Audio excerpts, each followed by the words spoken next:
So guys, we have some pretty bad news.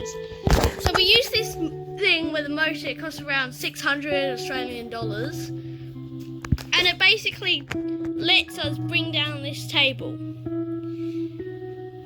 And what's happened is right up there, because we have it attached to like this stuff.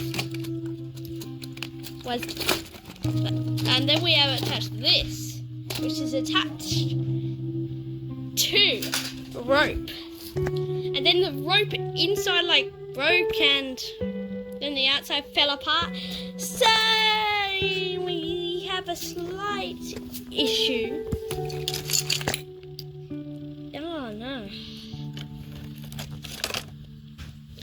Like, is the stuff okay? Like, good enough that I had the Earl and that train in. But yeah, you're gonna have to do so much repairs. It's gonna cost like $1,000 to repair, but oh no. Happened. We're still gonna have to try and fix it up.